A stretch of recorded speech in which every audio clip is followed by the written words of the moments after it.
दोस्तों नमस्कार, प्रथम गूंज देख रहे हैं आप। मैं हूं आपका दोस्त त्रिदेव। आज हम भिवानी में हैं और यहां पे जो एस्टेट के परीक्षार्थी हैं जिन्होंने एस्टेट का हाल ही में जो एग्ज़ाम दिया था, उनकी कुछ मांगे हैं। उन मांगों को लेकर आज वो बोर्ड के अधिकारियों से, सचिव से मिलने यहाँ ज्ञापन देने आए हैं। उनकी मांगे हैं ग्रेस मार्क देने को लेकर। उनकी शिकायतें हैं कि जो सिलेबस आया है वो काफ़ी बाहर का आया और एकदम से थोप दिया गया है। उनको बताया नहीं गया, 10-15 दिन पहले ही सिलेबस आया। पूरी जानकारी क्या है वो उनसे लेते हैं। क्या उनका मसला है और आगे क्या कार्रवाई वो करेंगे, आज क्या कार्रवाई करने आए हैं जानते हैं। सर मेरा नाम नीलिमा है। क्या मांगे हैं? HBSC ने हमारा इसी महीने 2 और 3 तारीख को एस्टेट का एग्ज़ाम लिया था। उससे जस्ट 1 महीने पहले उन्होंने सिलेबस दिया था हमें। तो उस सिलेबस के अकॉर्डिंग हिंदी और इंग्लिश पैडागोजी होती है जो उसमें जो सिलेबस दिया था वो कोई भी सिलेबस के अकॉर्डिंग क्वेश्चंस नहीं पूछे गए हमसे। जी तो हम HBSC से मांग करते हैं कि हमें ग्रेस दी जाए या फिर एग्ज़ाम को दोबारा से लिया जाए। जी। कब ये सिलेबस एकदम से कब घोषित? सर बिल्कुल 1 महीने पहले। सर 2 नवंबर को आया होगा, 2 या 3 नवंबर को सिलेबस आया है। तो 1 महीने के अंदर बच्चों ने तैयारी उसके अकॉर्डिंग करी। जो हम पीछे करते आए थे वो तैयारी चेंज करके हमने नए सिलेबस के अकॉर्डिंग तैयारी करी। 1 महीने में दिन रात एक करके जैसे तैसे भी हमने सिलेबस कवर किया जहाँ तहाँ से सोर्सेज से। लेकिन जो हम एग्ज़ाम सेंटर में जा कर के देखते हैं कि पेडागोजिकली क्वेश्चंस तो एक भी नहीं मिले। जो पैसेजेस की बात थी जिसमें प्रोज पैसेज की बात होती है और गद्यांश पद्यांश दोनों होते हैं जो हिंदी इंग्लिश में, वो कुछ भी नहीं आया ऐसा। तो उसको लेकर के ना सभी बच्चे एकदम से चकरा गए कि अब करें तो क्या करें। अब एग्ज़ाम में मेंटालिटी तो एक बार बिगड़ने के बाद ना क्वेश्चंस फिर अटेम्प्ट करने में सारा क्वेश्चन ही ख़राब होता है। जी। तो इसलिए हम मांग करते हैं कि हमारे जो ये मांगे सुनी जाएं कि जो प्रॉपर तरीके से सिलेबस के अकॉर्डिंग क्वेश्चंस नहीं दिए वो ग्रेस मार्क्स या तो बच्चों को दिए जाए या एग्ज़ाम को दोबारा से लिया जाए। इन्होंने ज़्यादातर ना ये जो सिलेबस चेंज किया था सीटेट के पैटर्न के अकॉर्डिंग किया था। बट जो सीटेट का पैटर्न होता है वो तो उसी एग्जैक्ट फॉर्मेट के साथ क्वेश्चंस लेते हैं। लेकिन एस्टेट में क्या होता है कि सिलेबस इन्होंने पहली बार दिया लेकिन क्वेश्चंस पहली बार ऐसा कुछ भी नहीं आया। पहले बच्चे तैयारी करते थे बिना सिलेबस के करते थे, एक पता था कि पैटर्न में ऐसे ऐसे क्वेश्चंस आएंगे। लेकिन सिलेबस होने के बाद तो कम से कम बच्चे का माइंडसेट बन जाता है, चलो ओहो फाइनली अच्छा हुआ एस्टेट का कोई सिलेबस आया। बच्चे खुश हुए। बट 1 महीने पहले था, फिर भी चलो बच्चों ने एडजस्ट किया, तैयारी करी।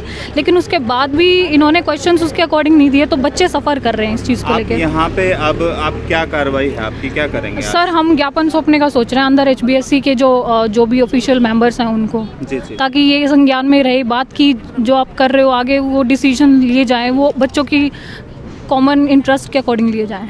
अगला एक्शन क्या होगा आपका अगर नहीं सुनी जाती है? सर अगला एक्शन तो कोशिश तो हमारी HBSC से एक रिक्वेस्ट ही है कि मान लीजिए, नहीं तो फिर आगे जो भी बच्चे डिसाइड करेंगे हम सभी मिलके ग्रुप करेगा डिसाइड, वैसे ही करेंगे। नहीं, जिस तरह का सरकार का रवैया रहता है आपको अच्छे से पता है। तो क्या सर फाइनल तो कोर्ट केस ही सिस्टम बैठता है एक इंडिया में। जी। तो वही ऑप्शन बचेगा कि हम कोर्ट केस का ही ऑप्ट करेंगे फिर। सर ये स्टेट का पहली बार अब की बार हमें लिखित में सिलेबस मिला, वो भी एग्ज़ाम से 25 दिन पहले।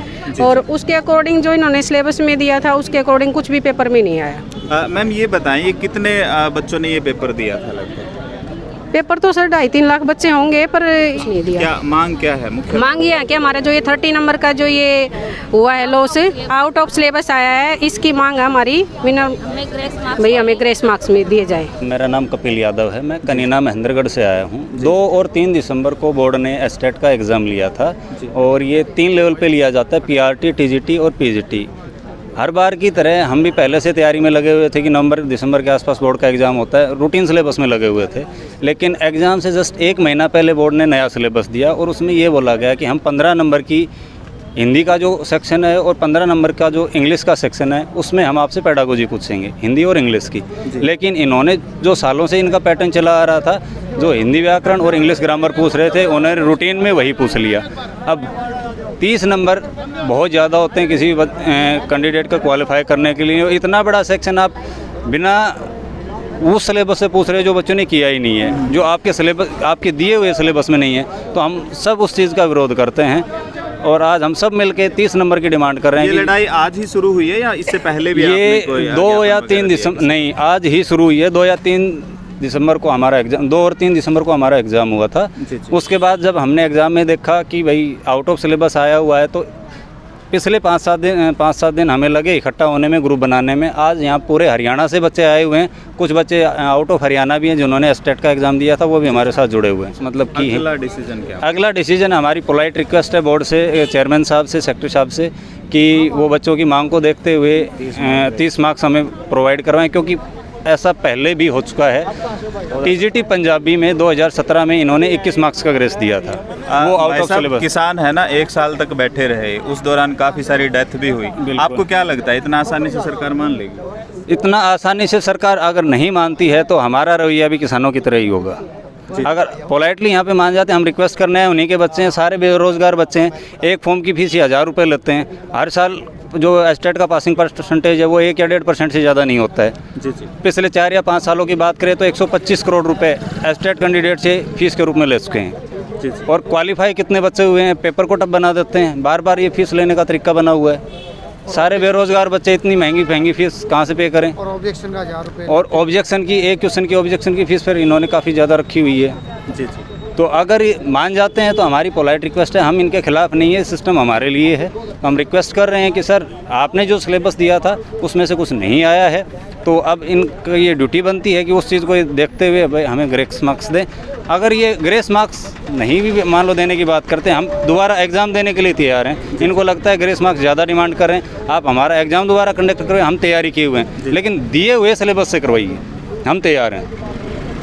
तो सीधे तौर पे चेतावनी इन्होंने दी है कि अगर बोर्ड इनकी नहीं सुनता है तो निश्चित तौर पे ये बड़े लेवल पे आंदोलन करेंगे, कोर्ट भी जाएंगे और जो इनको करना पड़ेगा वो करेंगे। हमारे साथ एक दिव्यांग साथी हैं, उनसे भी जानते हैं वो कहाँ से आए हैं और क्या मांगे हैं। भाई साहब, मेरा नाम संदीप है और मैं हिसार डिस्ट्रिक्ट से आया हूँ।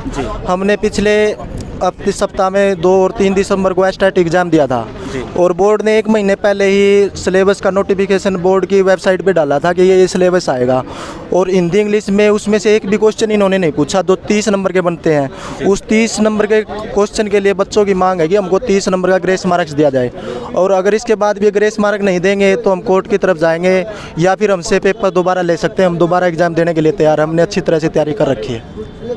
तो सीधे तौर पे संदीप भाई हमारे साथ मौजूद थे, इन्होंने कहा है कि हम दोबारा पेपर देने को भी तैयार हैं, किसी भी सिलसिले में हम कमज़ोर नहीं हैं, सरकार हमारी सुने नहीं तो हम निश्चित तौर पे आंदोलन करने को मजबूर होंगे। मैं आपको बताना चाहूँगी, एक स्टूडेंट का प्रतिनिधि मेरे से मिलने के लिए आया था रिगार्डिंग एस्टेट एग्जामिनेशन, जिनमें स्टूडेंट्स का ये कहना है कि कुछ पेपर आउट ऑफ सिलेबस आया है। स्पेसिफिक कंसर्न जो इन्होंने रेज़ किए वो है हिंदी और इंग्लिश को लेके। तो उसके प्रत्युत्तर में ये जवाब हमने दिया है बोर्ड की तरफ से कि हमने एक्सपर्ट की टीम बिठा रखी है, जैसे ही हमारे पास एक्सपर्ट का ओपिनियन आ जाएगा उसी के हिसाब से हम लोग रिज़ल्ट जारी करेंगे। नहीं, ये इनको आश्वस्त किया है हमने कि जैसे बोर्ड की ये रही है कि रिज़ल्ट देने से पहले ही बायोमेट्रिक कराई जाती है, तो 1 या 2 दिन में हम एक्सपर्ट का ओपिनियन ले लेंगे और बायोमेट्रिक से पहले हम लोग इनको बताएंगे कि इनका क्या रहेगा फाइनल। अब मैं ये कहूँगी, अभी तक जितना मेरी नोटिस में पेपर आउट ऑफ सिलेबस इनको इसलिए लग रहा है क्योंकि पहली बार एस्टेट का पूरा सिलेबस डिफ़ाइन किया गया है, तो शायद जो बच्चे एक्सपेक्ट कर रहे थे वो ना आके कहीं दूसरी जगह से आया, लेकिन शायद सिलेबस के अंदर से ही है। बट फाइनल टिप्पणी मैं तभी दे पाऊँगी जब हमारे एक्सपर्ट उसके ऊपर ओपिनियन दे देंगे। ज्ञापन आपने मैडम को दिया है, कितनी उम्मीदें हैं, क्या आश्वासन आपको? हमें मैडम से पूरी उम्मीदें हैं। मैडम ने हमें बोला है और पूरी तरह से आश्वस्त किया है कि उन्होंने जो सब्जेक्ट एक्सपर्ट हिंदी और इंग्लिश के ही नहीं, सब्जेक्ट के भी एक्सपर्ट्स को बैठाया हुआ है और वो इस चीज़ को एनालाइज कर रहे हैं कि सच्ची में पेपर अगर आउट था तो उन्होंने बोला है कि आपके साथ जो उचित समाधान आप लोगों का है वो किया जाएगा।